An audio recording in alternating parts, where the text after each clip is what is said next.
जी ये ताज़ा तरीन मनाज़र आप देख रहे हैं। वज़ीर-ए-आज़म अनवारुल हक काकड़ साहब आज हाई कोर्ट में पेशी के बाद अब वापस रवाना हो रहे हैं।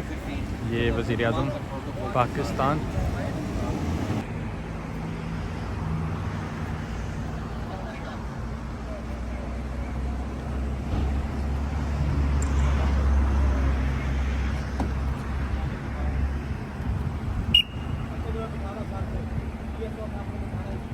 चलो चलो आगे चलो आगे जाने दे।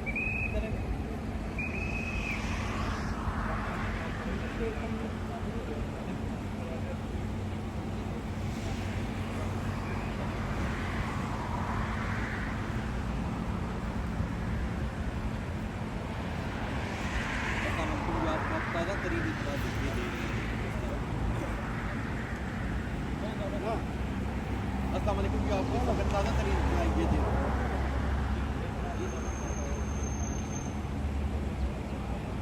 जी बिल्कुल, आपको इस वक्त ताज़ा तरीन इतना ये दे रही है कि वज़ीर-ए-आज़म साहब अब इस्लामाबाद हाई कोर्ट से बाहर आ रहे हैं। समाज खत्म हो चुकी है। आज इस्लामाबाद हाई कोर्ट में आप ताज़ा तरीन ये देख सकते हैं कि ये वज़ीर-ए-आज़म जनाब अनवारुल हक काकड़ साहब की गाड़ी के अंदर जी ये ताज़ा तरीन मनाज़र आप देख रहे हैं। वज़ीर-ए-आज़म अनवारुल हक काकड़ साहब आज हाई कोर्ट में पेशी के बाद अब वापस रवाना हो रहे हैं।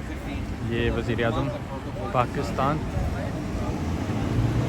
आज की जो समाज थी, इस हवाले से इस्लामाबाद हाई कोर्ट ने वज़ीर दिफा को